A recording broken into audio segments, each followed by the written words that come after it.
nhớ rong trái trong này chỉ cái tên trà cho mọi cho chùa cho nhớ tập vào tập chế rong xiên lúc nào đã có tuần gì này lúc cho lì tin năng go ở xong ở phần năng go ở cũng bây giờ Michael ya sinh ra ở Hollywood ya luôn trong Minneapolis họ cho ở Hollywood neighborhood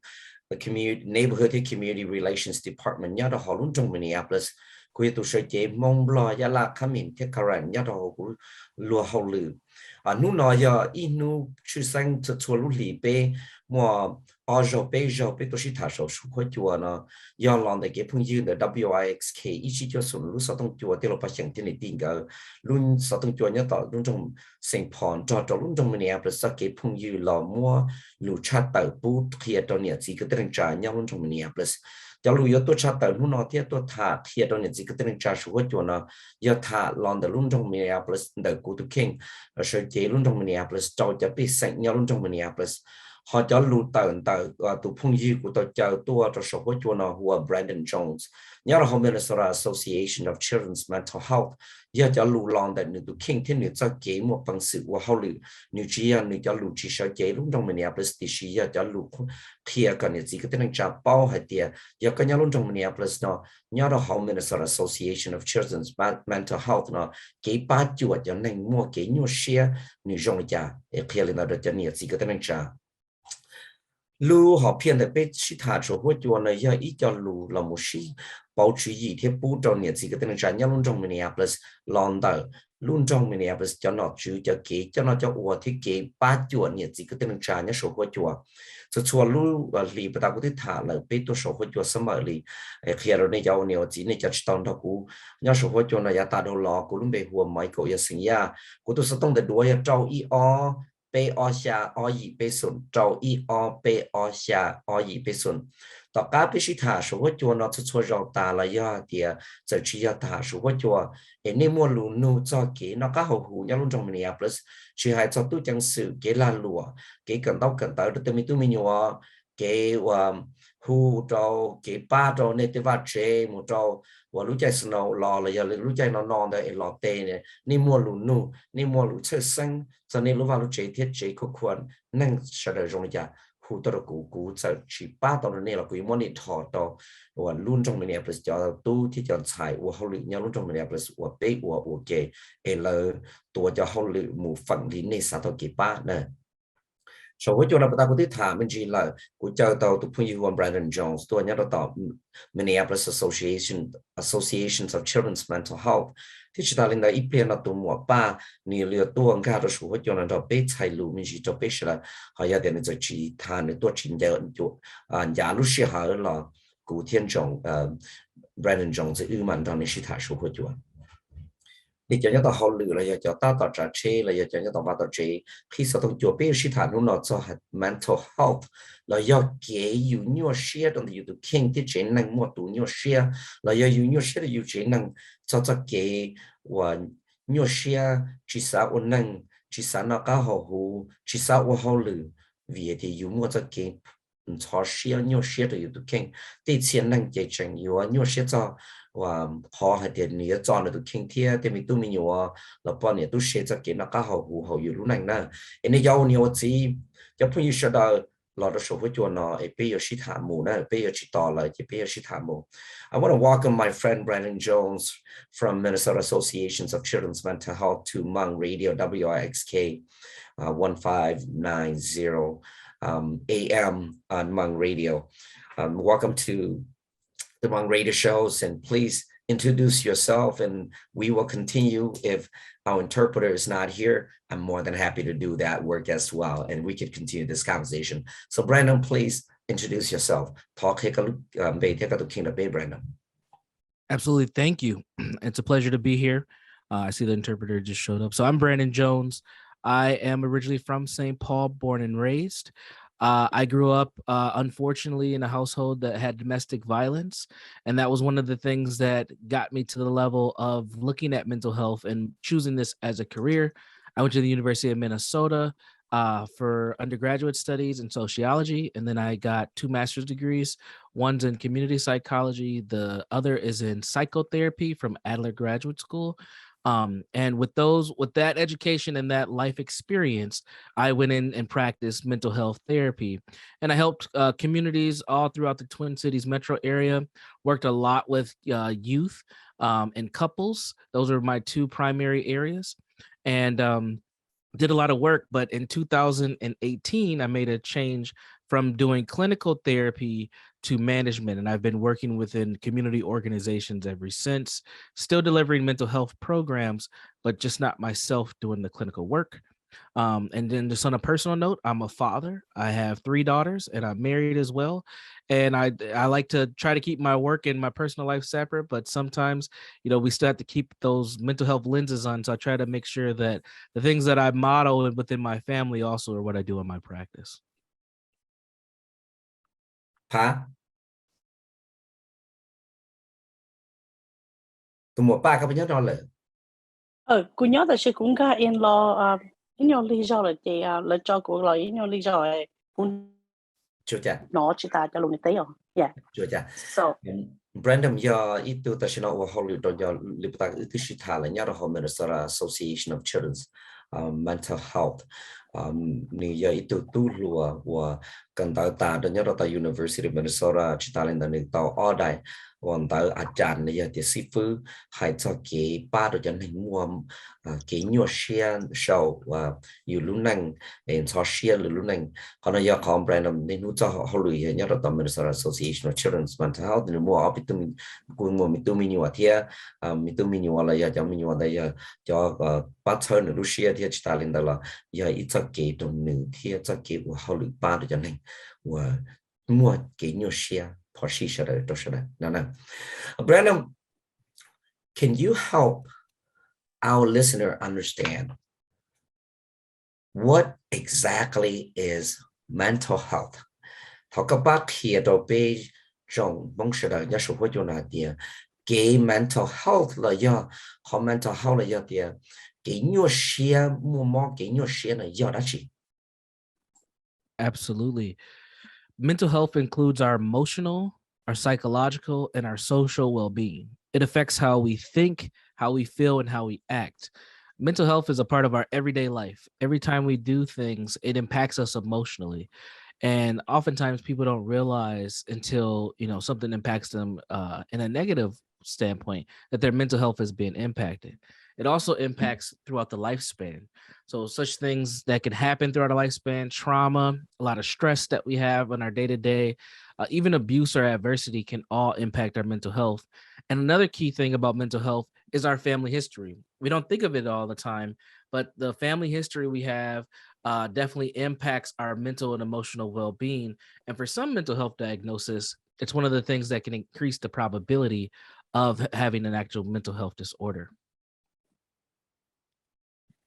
cái xe nữa muốn đâu giờ là một hai cái xa cái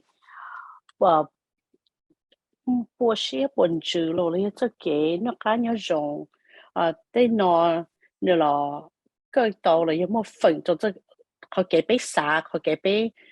nhau lịch trả thế thì nhà bé của họ cái nhau xe nó nữa một phần là một cái tàu rồi để出nó rồi bây giờ cái是做用了bé cái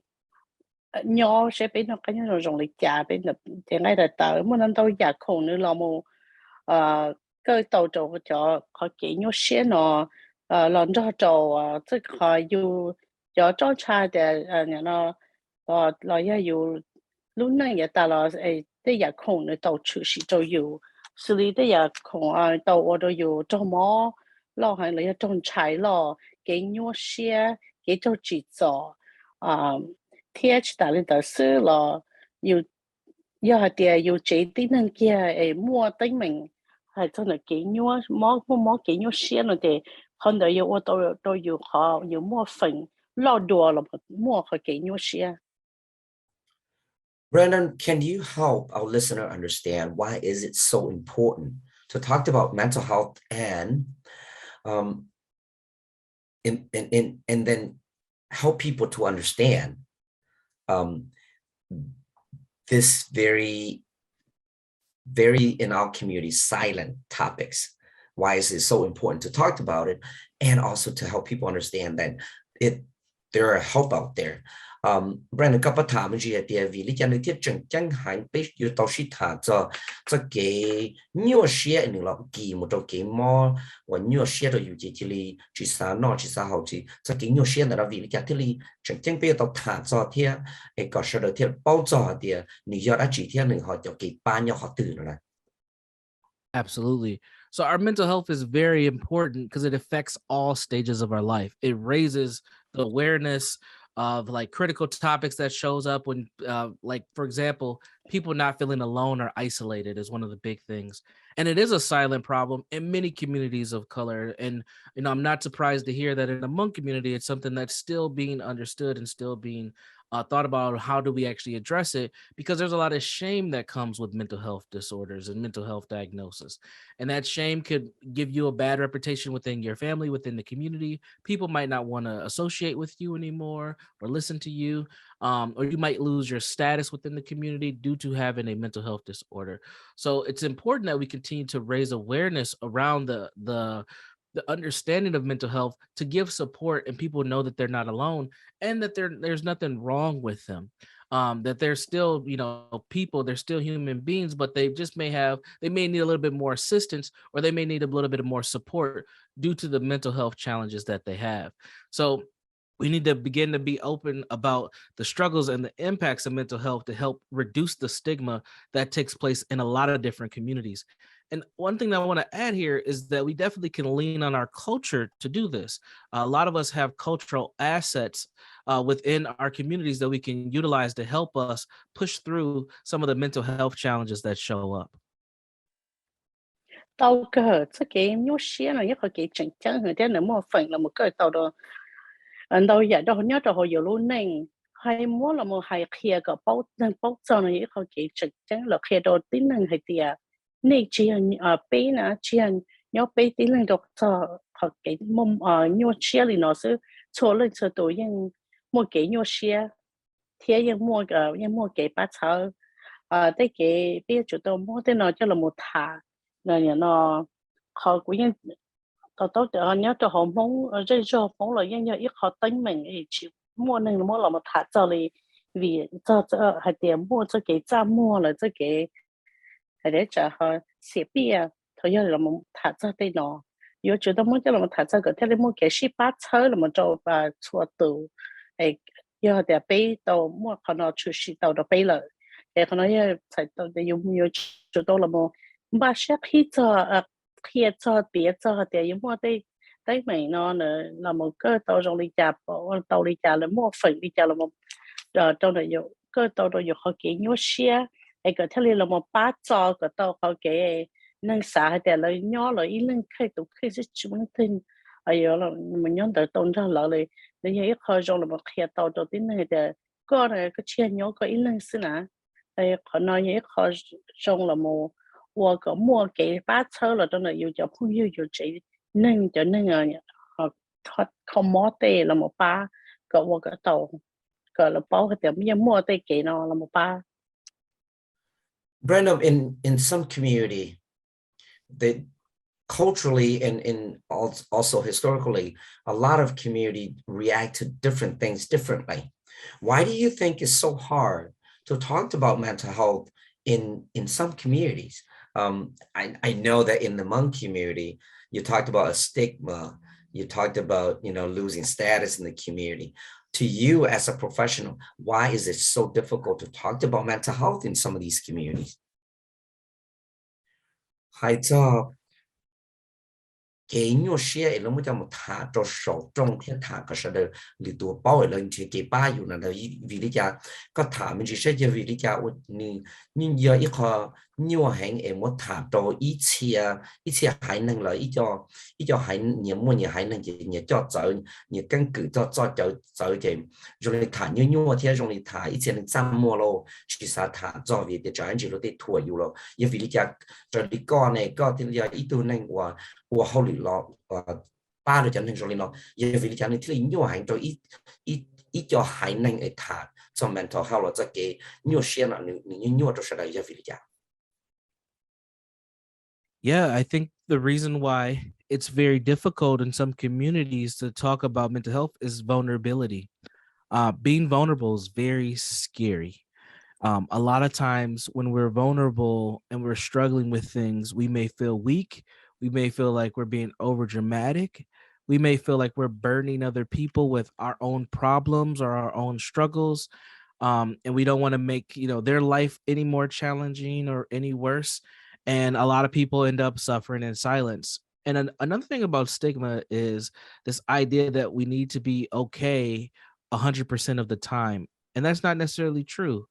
It's okay not to be okay. It's okay to have ups and downs and to not feel well and to share that with other people, that today may not be the best day for you, or you need to take some time for yourself to just get,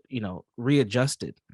And sometimes this emotional pain that people feel, they don't want to share with other people because that vulnerability is very scary. It can lead to a lot of isolation, and it can lead to additional stress. And I wanted to share a little bit more about stress. Stress is the physiological response to typical change in life, and this includes developmental transitions and other changes. So sometimes that may be when people leave our homes, when someone passes away, when we change jobs, when we have new members into the family. There's a lot of things that can cause stressors that can impact our mental health. And sometimes those are good things, right? Like getting married or, having a child. These are things that are normally good things, but they add stress to our lives. And then when those things overwhelm us, it's hard to share that I don't feel well because I just had a baby, or I don't feel well because I just got married, or I don't feel well because I moved into a new home. Like those are things that people normally want to celebrate, but don't understand the responsibilities and challenges that come with it. And sometimes that can make you feel a little overwhelmed. So that vulnerability is one of the things that keeps us pretty much trapped sometimes, and that stigma going. Giờ cơ mỗi tiết cho tin này là tới rồi là xã tàu thì là chỉ một cái bát sơ là do là xã tàu hay thì mua tàu giờ còn hiểu chỉ sĩ tàu rồi là dùng gì hàng thì là chỉ xã là một hiện giờ tới cái nhiều xe là tới không phải chỉ sĩ phải tàu cho là xã thì nó như như chỉ do thì như ok bộ phận bộ phận của nóแต่是嘛女人只 OK 女人 OK 要係哋要只 OK 貼เขา嘅係啲要人咯做要不如冇做冇幾容易咯要做也可平時是到底要容易นะnếuเขาnóiยังนึง冇bỏ tàu係哋要一ตัวนึงเmua tới giờ mình mê sao mới qua là một sai tàu nó lo qua có một cái tàu tới mình nó lo là do一ตัวนึงchỉ muốn rõ有一种人诶，喏，也控有啥到的这也控制种出息来都有容易有么我个的喏，这个有啥呢？有就这啥的哦，人呢，只出出呀嘛，你一有种么，我领导呢就还呀，我到好等咪喏，个老多陪多事。好的，就那了啥到的，我对肉也了开了，对个有些喏，到那那个。有我到人一學幾嚟到嚟真係始終到嚟得一兩那麼別咗嚟得幾有些人到嚟有個人幾有些到到那多誒就到上到人很早嚟天一點的話那麼我到了有沒有幾菜了有冇幾啲嘢窮你到我有冇備落你有冇啲嘢窮我到有冇幾有些有我到nhớ đùa都有了嘛，車幾巴都有，好幾係啲 stress 係啲幾有些呢，就因為一好幾人呢有啲的係嚟到了嘛，人呢我到到同乜啲嘢窮，龍呢都好有luôn呢，我都有咗幾撒走呢，xử lý giờ này có有vấn đề有gì lo了要每都沒有車咯，但係有啲就幾 stress 用都有啲，就是嘛，然後過到。đầu giờ tôiอยู่họ mua cái nhúa xe cho tiền đó họ xóa mà nó chỉ có cái ở đóอยู่chai lo hay lo li bông li lo là ý là li thôiอยู่bỏ đó chỉ là đó chỉ tàu trừ sĩ kia tôiอยู่mỗi ý nhà không đó chỉ tàu trừ sĩ tôiอยู่ở đâu tôiอยู่cho nên sa chỉ thông sa chỉ cho li cho nênอยู่cái đàn thì cho nênอยู่cái sa Brandon, knowing what we know that it's difficult to talk about mental health in some community. What would you suggest that we do? What are the basic recommendation or tips that community, I mean, each community may respond to differently based on our culture. What are some of the basic recommendations and tips that you could share with us on how we can reduce this stigma? Bên bao tiệt lý có thả nếu mỗi ít chia ý cho hải nâng để nếu thả cho mental health là thả cho cái nhiều xe nhiều chữ vì để tên bạn lời cho căn cứ hoặc chỉ là và trợ lý do tàu thả nhau lên tới cho nó thì chỉ trợ lý co cho ít tu và họ luyện cho này có họ bỏ tàu tiền ít cho chỉ gì và khi đó bên họ và chỉ ba được bên trọng năng sẽ đâu cóวันbên chỉ thoát ra mua chỉ choวันtrai cho anh chỉ luật thua yêu khi cho cái nhiều xe là cho nó một thả cóวันthả theo họ chỉ cái ba được yêu nó rộng rãi. Yeah, there are actually a lot of things that we can do. One of the easiest things for us to do is awareness. Having some awareness and compassion can really go a long way within our communities. Being able to help share information, being able to listen and have understanding, being able to not being judgmental are all good things that we can do. Another thing that's important is not trying to fix people when they do share what's going on. Or even if you're struggling yourself, not trying to have people, quote unquote, fix you. Going to, receive therapy or help is good. And you can go do that, but you have to understand that you have to do the work if it's yourself personally. But if you know someone in the community or in your family who's struggling, try not to fix them, and being able to listen to them and hear them and give them information is very important. Sharing information, being able to talk about what's going on and experiences is very helpful, especially in communities of color where we have a lot of stories about the things that we've gone through. And those stories help to educate our young. It helps to communicate a message to the community about what we've overcome and what we've learned. And I think mental health has a place in that and definitely can be one of those things that we share. And then recognizing the emotional toll that life has on so many people is important, right? So sometimes when things happen, we have a collective sense of fear, anger, hopelessness, grief, and having discussions about how that impacted us is very important. And how we overcame those things is also very important within community. We should pay attention to and talk about the types of sleep that we get. If you notice someone's not getting enough sleep, you may want to encourage them that they should rest. They should refocus a little bit, because what ends up happening when they don't get enough sleep is it does impact their mental and emotional states, right? So you want to make sure that they can concentrate, they have good moods. And then the last thing I would say is thinking about safety. Sometimes when there's mental health issues, sometimes things can be unsafe for people. So you want to make sure that you're helping others stay as safe as possible, and then as well as yourself to maintain safety. Not all mental health challenges come with safety challenges, but some do. And it's important to pay attention to those things and have good communication to help those individuals when needed. Có cái bảo cho thế có yêu mua cái là mua rõ xã cho là mua tới giờ không chỉ dùng cho là nó là một bát tàu nên tàu này nhà nó có cái mua xe nó muốn tàu giả là một cái tàu cho tí này giờ có ấy tôi này có nhà nó cái xe cho giả là mua tàu chủ sĩ cho là có chỉ cho là một xã liệu này cho là thế có chỉ cho xã để có yêu là một kho tàu tụi tí này đầu nè còn nếu giờ ít kho là một bát tàu đó là do để có tụi khăn kia do tụi mua cái nhua xe nhún chữ đi nó nè có nhà nó họ trong có chỉ do chủ do để lựa chọn nó chỉ số là một xịn qua cái kho cái tàu co nè để có họ chỉnh chắn là chỉ do để có một khói tụi tính này mua cái nhua xe đi nó họ chỉnh chắn nó mà giờ có chủ đâu là một lông là bịa là tới cái nhua xe nó nhà nó tới lù là hai bát sáu là phía tàu đó là hay tiề nhà nó có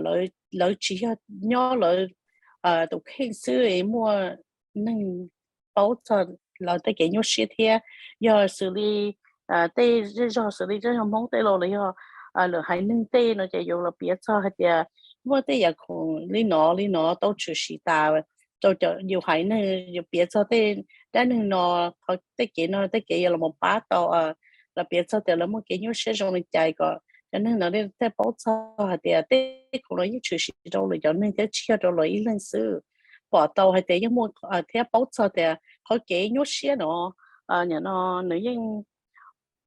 幾天要做幾散咯呢？女人有個到等咪攞做啲呢？哎喲，係啲sợ mua ít khó kiện chạy rồi nâng mua khó kiện chạy rồi khó kiện bao tờ rồi khó kiện hay là ô nhưng chỉ mua cái chia sẻ cái lý lợi lo giờ tôi đâu là xã tàu trong linh đó chỉ ta lên là xứ giờ mua khó kiện nhưng mà cái tới mình đâu là cái bự trong giò lo là cái xã lo là tôi chụp bự lo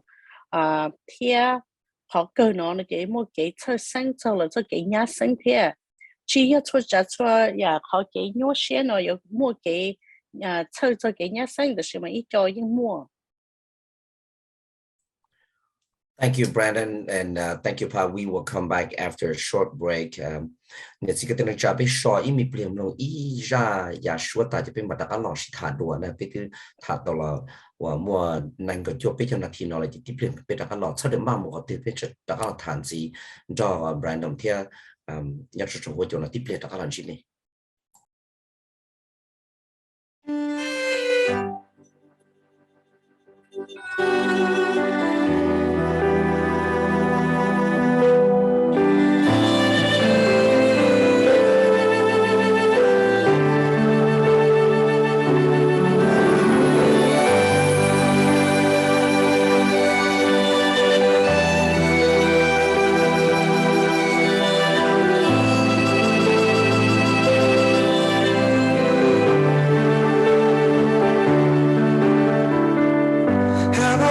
Told you that I love you so.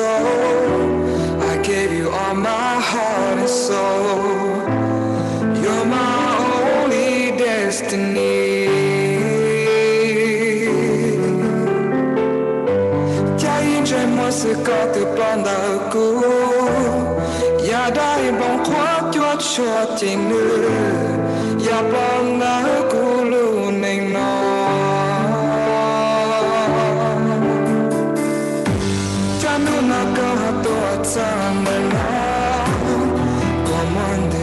Chỉ một từ sau, tôi yêu nữ và con nhà xia. Cô đưa tới con chỉ sao xia, cha mua ít nô có cô mà lo, thì nô nở có yêu nhà cô.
Chỉ một từ sau, tôi yêu nữ và con nhà xia. Cô đưa tới con chỉ sao xia, cha mua ít nô có cô mà lo, thì nô nở có yêu nhà cô.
nhớ rằng cái tên là cha biết là các loại một sĩ thả số của chuẩn cho random hay cho mental health là hay cho cái nhiều share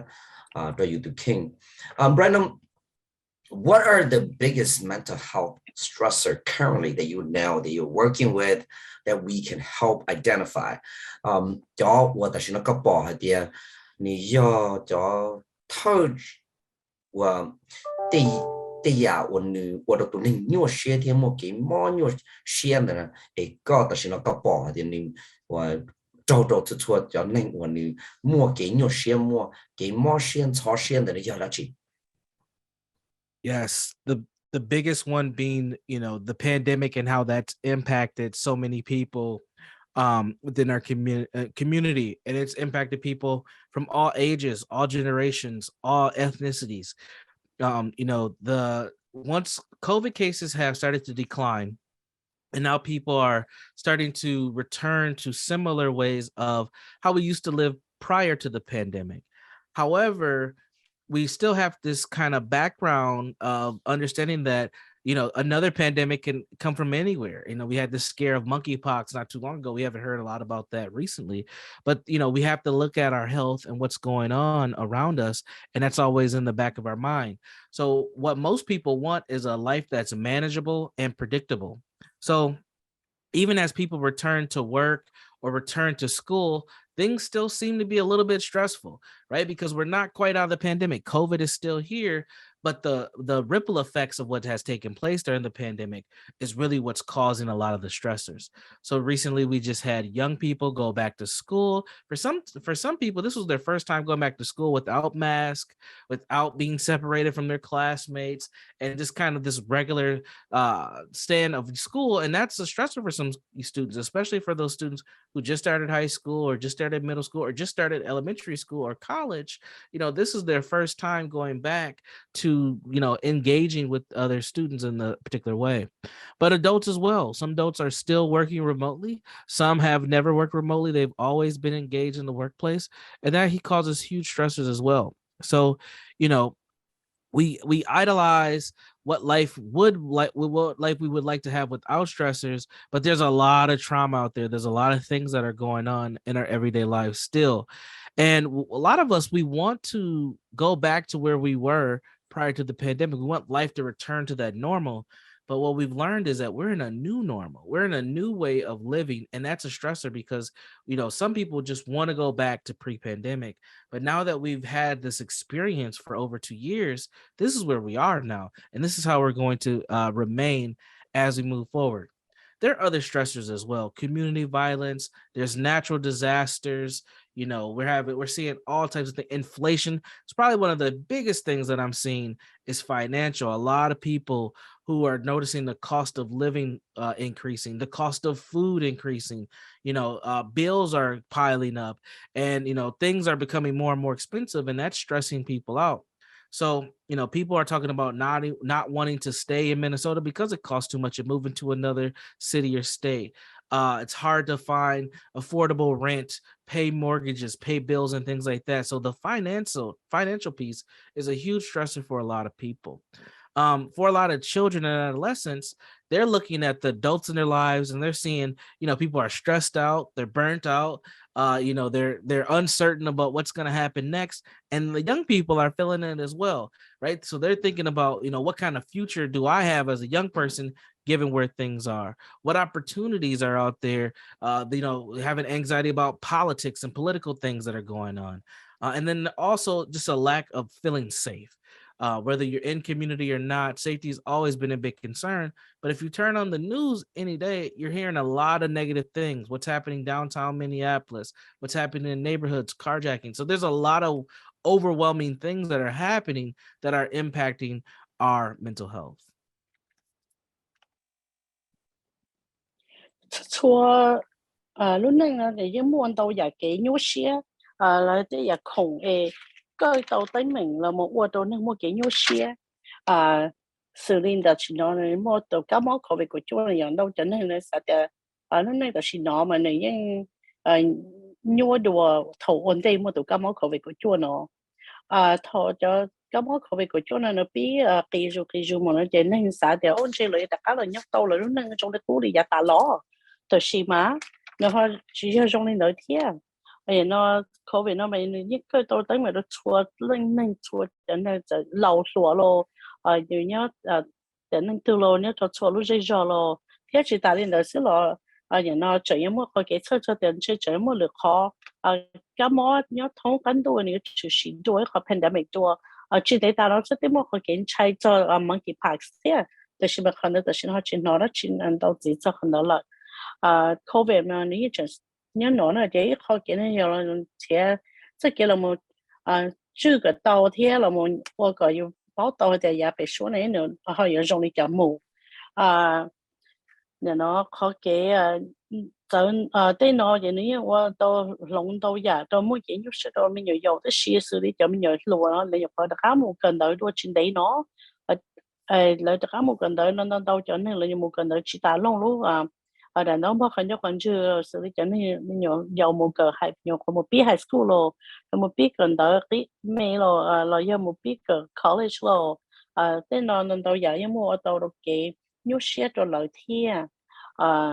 tại là sự là tí sự như cho lâu cái lợi như mua cái nhiều xe thiệt cái cho nên lợi như chừng vậy nó tất cả là một hậu lửa lâu là mua cái nhiều xe thì nó giống như xử lý là thầu tụ cá máu pandemic nó nhập của bí thế chế bé rồi nó giống như tàu giờ cái là mua tàu dùng một cái nhớ xe xử lý cái bung plite rồi cái cháy lo hàng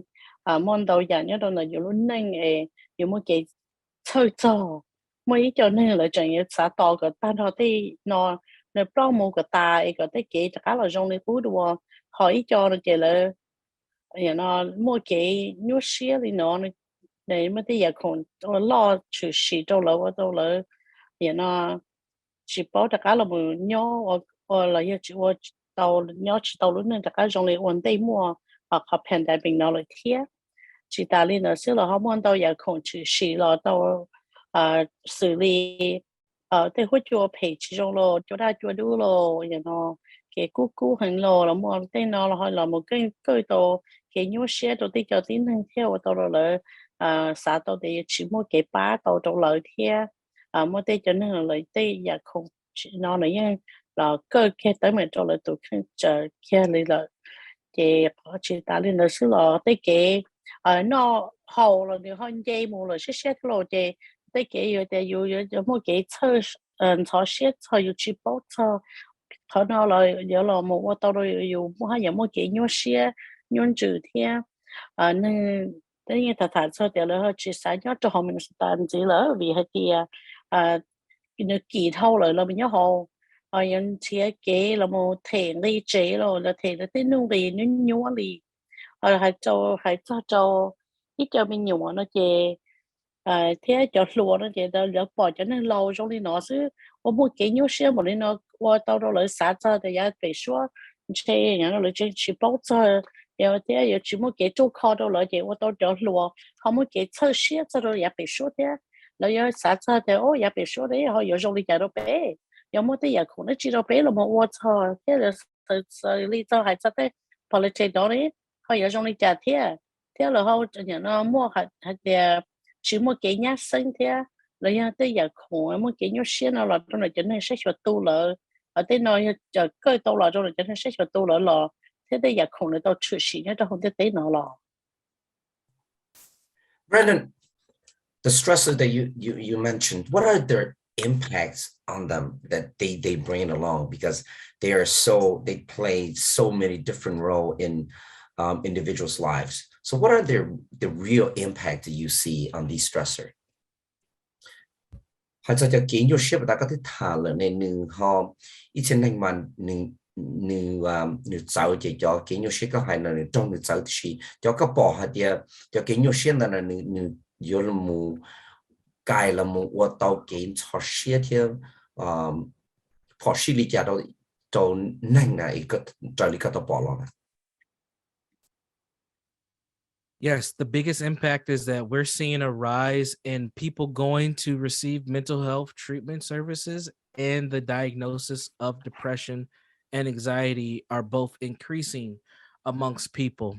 And this doesn't necessarily mean it's a bad thing. What this is really saying is that people are getting help, which is a great thing. We want people to get access to help and to engage with professionals when necessary. But we are seeing that adults are expressing more depressive and anxiety symptoms. And what these symptoms look like are, you're noticing changes in their appetite,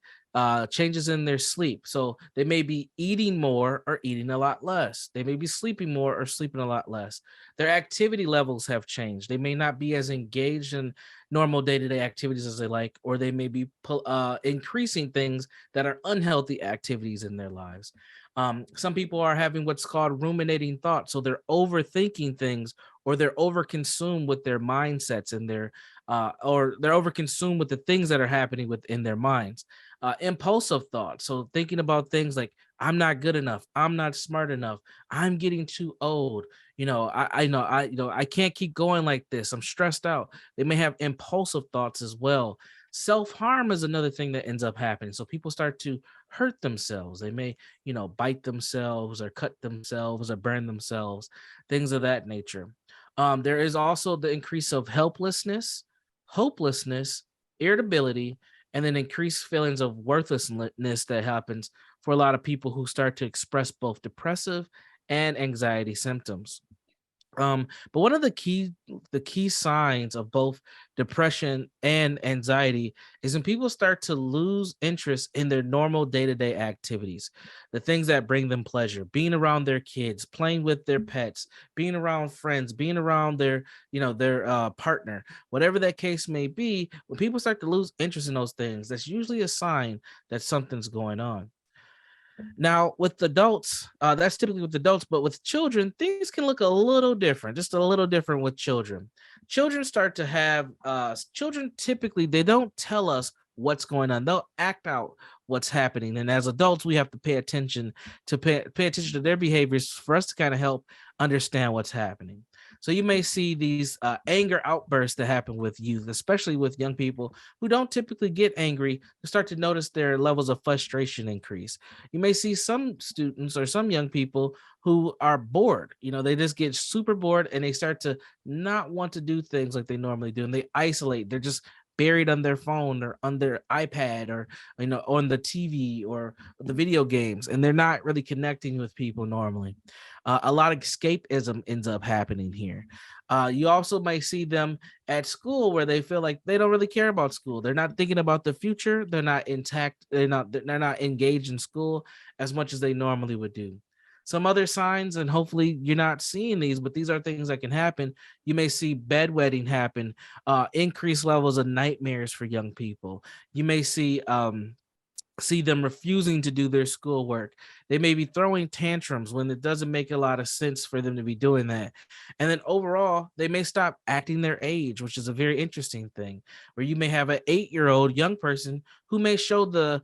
temper tantrum of a 2 or a 3-year-old. And you're like, that's kind of not normal for that particular young person to respond the way that they're responding. Usually those are signs that something is going on. So right now we're at this higher risk of negative coping. We're at this higher risk of stress and anxiety. And we have to pay attention, because when people are in this space, a lot of times they want to do things like use drugs, use alcohol, have risky engagements with people to kind of feel better. And these are not always the healthy things to do. Món tàu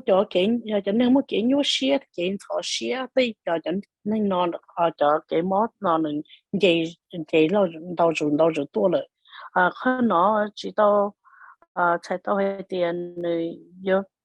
phải thiệt từ khi mà chạy tao tiền cho nên nó là một thiệt cái bát sáu đầu là nhờ nó lấy mua cái là tôi là một cô món đầu đùa hay cái nhớ xía lộ họ tôi kỹ nhớ xía nó này họ tới mình là trong là họ kỹ nó cá nhớ rồng với nó cá hộp thế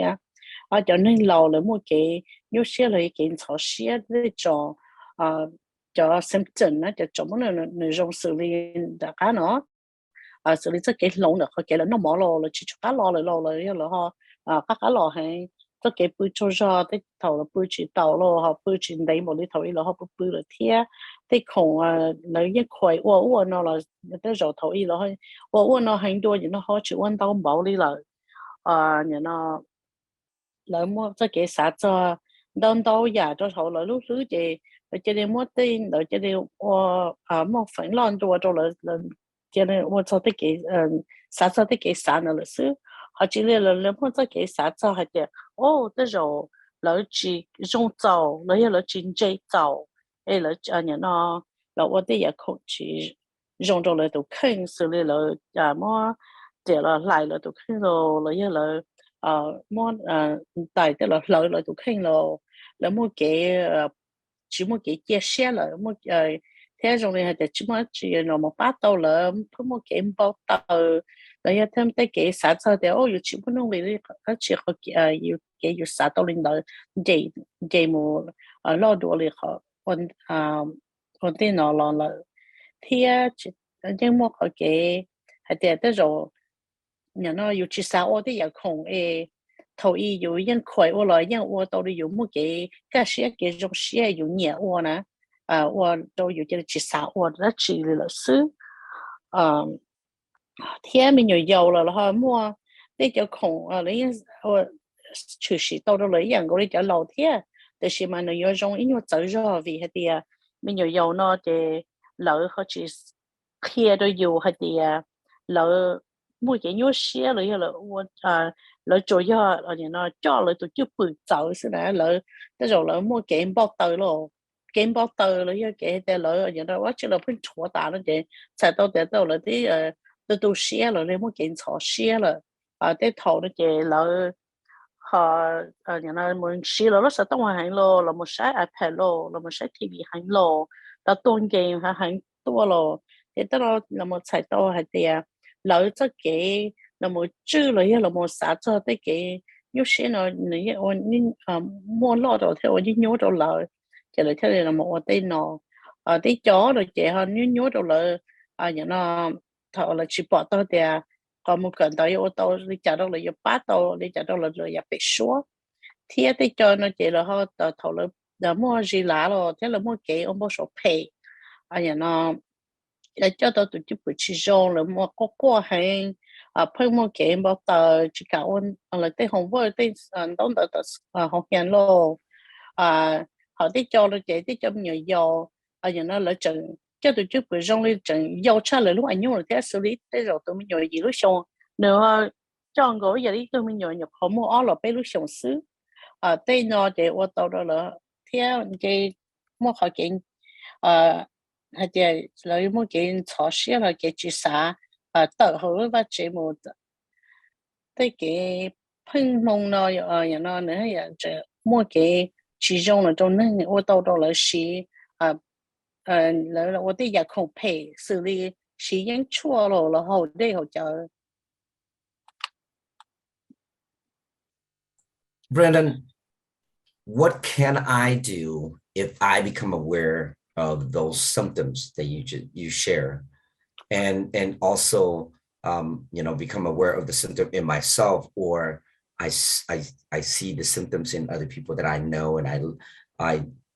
that I love and they're my family members. What can I do to to find the help that I needed? Hai cho thì cho tấm bằng ta có thà trừ sĩ Brandon. Giờ thì cụ bao thì cũng một cái nhiều xuyên cho xuyên lên nó我的cụ mua cái cho xuyên chỉ lý chỉ sao我能chỉ sao nó chỉ sao hậu cụ bỏ lên đó chứ họ cũng họ bỏ được cụ tết lâu rồi tết cứ rồi tết này tết lâu tết phao rồi một phao đã lâu tếtอยู่chế năng rồi cụ dùng lý giả cụ thiên thiên lý ba tổ cụ được kinh thiên ba tổ rồi. Yeah, there's a lot of tangible things that we all can do. And one of the best things that we can do is understand that mental health is not in isolation. People often feel alone when they're struggling with mental health issues, and we have to come together as a community. One of the best things we can do is awareness. Awareness is the catalyst for change. And we want to make sure that when we're showing up for people who are struggling, that they are surrounded by love and people who care about them and want to see them, in the best place that they can be. So, seek support is one of the best things. If you know people that you can make referrals to, do so. But always be willing to ask the individual who's struggling or yourself, what do I need? And if it's you who's struggling, don't be afraid to ask for help and ask for some assistance. And if you're helping someone else, ask them what they need and what will be helpful to them, instead of just taking action. Sometimes it's about that communication that helps us learn how to take the best care of ourselves and what other people need. Another thing that I think is important is that you might see someone who's struggling, but they don't realize they're struggling. So they may communicate to you that things are okay. So be consistent, continue to check up on that person, continue to ask if that person needs things, because they may not be at the moment ready to receive the help. But if they realize that you're there for them, that you're showing up, that you care, they may be willing to take some of that help later on. And then the other thing that I would throw in there too is for young people, because a lot of times they're struggling with things that we don't always pick up on it. So if you notice that a young person is not doing well, pay attention to their surroundings. Are they engaging with their friends? Are they engaging in their schoolwork? Are they trying to do things that lead to fun? Are they spending time within their family? These are all great things to pay attention to, and then invite them in to do those things, to be social, because that's what young people do. They like to socialize. So if you have a young person who isn't, it's usually a sign that something may be going on if they have withdrawn. So we all can do intangible things. It doesn't cost a lot of money, but it does cost a lot of time and intention to make sure that we're taking care of ourselves. 我能都也看别我到，那么我个就是么的呢，你的这有这给啥了么？这都好给有些呢，你好给执政的呢，这但是有啥到容易的，要得个里头顶能么给有些，了要个保了的，要一天呢要热到那个呢么给有些么给车里呢，要种还得好给有些呢，你只要nhớ trong này đi tu tin năng sư chỉ là ý lần theo là chủ sĩ đâu là sư tên nó này nhưng mỗi cái chủ sĩ đâu đầu cho tên năng nông cái tụ khen hạt địa do để tên nó chủ sĩ đâu có nè nông cái tụ khen này ô cái gì tông cần cái bá thì giờ cái tông cần nó chỉ này họ do hạt địa chỉ chọn trái là một nông cái tàu cái bá do để có bảo lại tụ năng thì nó mỗi cái nhút xí nó là có họ chỉ chọn hạt địa chỉ li 我拿到了是个主动到了左轮到了是他的是有摸的起来都敢给爸的起来呀，还有那要被么的那叫了么别开那个，还有那可能你要一考诶，路这上呢你考单门，你只要得有低都能低冷死，你只是得有低冷死啊，这给有些呢，比如都跟那么贴个都给爸抄，那么他好像有保了的那个。thì họ mua cái nhau sẽ là vừa họ mua cái bát sớ là một hai đô la kia đô la thì mua cái sớ đô la mua đâu vậy không biết or lúc nhà nào họ cho nó biết là một bát đô cái biết mua cho theo kia đô la thì biết nhưng nhà nào một cái sao cho là thiệt biết chỉ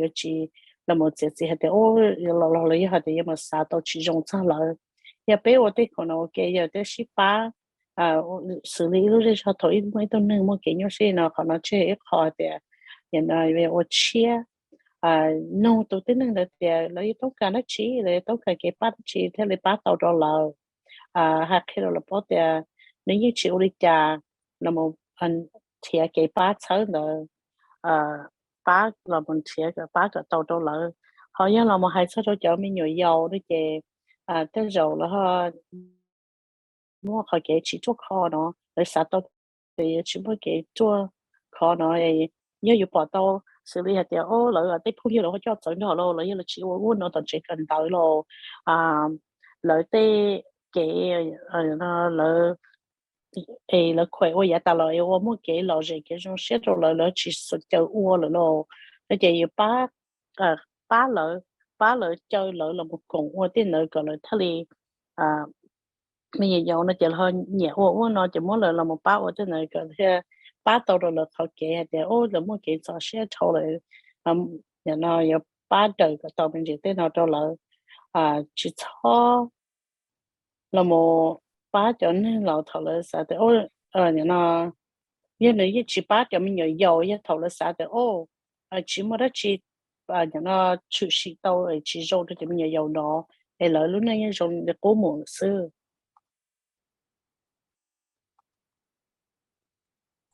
Brennan, thank you so much for the time that you took to come on Hmong Radio and share this very important information and resources for our Hmong listeners. And I will continue to provide additional information to them that we ran out of time today. This is the first time that I ran out of time because without go through all of the questions that I have, because this is such an important topics, and I would love to have you come back. Our community, you mentioned about the history, that your family history impact, your trauma impact, the mental health in your family. The Hmong community is a refugee community that we went through a lot of trauma during the war, and it impacted peoples differently. But again, thank you so much for coming up on Hmong Radio. I look forward to bring you back again and still have more questions for you. So thank you again for taking time off your busy schedule to be with us today. So have a wonderful day. Absolutely. Thank you. Thank you.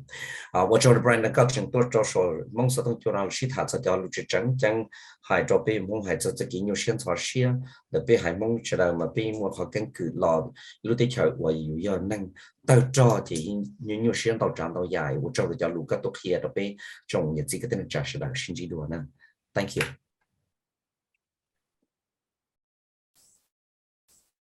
Cho nên chỉ cái tên cha nữa chúa ở bây giờ đủ cùi mua share rồi giờ để mua cha tới bữa đó này bắt đầu brand tự sĩ thả mình chỉ cho thì cái nhiều share trong này chả giờ thì có một cái nhiều share thì bằng là một trò cho cái cho share nhiều share cái gì chỉ cá share ổn định chỉ cá share đó họ chỉ sao ổn định đi là chỉ tu share nếu muốn tạo họ cái ba chuột con đó nè họ crisis line là giờ ít tu sát tông mình có một cái nhiều share có hỗ trợ tại tí tốt đó lại là dân chỉ nên ba đứa con này còn là hùa crisis line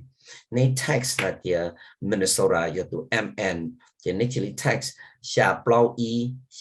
e nó là thì họ nói giờ ít họ chỉnh chân nên text là tàu xong tại họ có là sao tông họ giờ thì cái do sao tàu kỹ ban nên có blow số mong là gì là giờ thì lọt ở gần nên tôi bắt được tàu có chế là tàu chơi qua hồi được tôi mình nhiều cái nhiều xe sao tàu kỹ ban là cho mua cầu ý xong đó sau là chỉ nên hụt tụ sao tông trâu e o chỉ cho trâu e o b trâu e o chỉ cho trâu e o b họ cho mình nhiều cầu xa xong theo tỷ đồn tại là giờ thì tàu cho cầu ý xong cho nên tàu tụ sao tông trâu e o b bao gì o b nè trâu e o b bao gì o b nên thì lấy tàu cho cái ba là cho tới và cho cái cho xuyên nhau xuyên chỉ sau này hai trang này cho cái tin cha rồi giờ thì có bao nhiêu tụi sinh viên là có tụi kinh nghiệm sát cho ở cho nhau xuyên nữa là chỉ sao ổn định là chỉ sát cho cái plot cái tua rồi nè chỉ nên hút được tụi tông giờ là giờ có bao để có sản tàu cái ba rồi có thể là giờ có bao thì có một ý kiến một ý tụi chúng ta có sản tàu cái ba này chỉ nên hút tụi tông ý gì sườn sườn下 o b 以 o g g 意义是什么？下 o b 以 o g g 都是动了一道 National Suicide Prevention Lifeline， in là thiên ba tàu đó này giàu nhiều gì cái tên này cha sẽ là từ đầu ở lì ở bên là thì là vượt cho đầu lúc sau thông chùa WIXK chỉ cho xuống tới là ba sáng thì tiền cái nhớ tàu lúc trong Saint Paul chỉ muốn cho cái phong dương tàu lúc trong Minneapolis thì lý mua chạy nhông tàu cú sợi chế lúc trong Minneapolis tua Illy tua ở lì bể lì sau hồi chùa nó tôi sĩ thả cho hạt tàu lúc trong Minneapolis cho cái ba chùa cái tên này cha nhiệt gì cái tên này cha nhớ tàu nó trong mình vì vượt cho rồi này lúc chạy lúc nhau tôi số hồi chùa là thì thọ cái này sẽ là chỉ kiến nó cái này trong về sinh chỉ đùa liền nhiều lý do vượt cho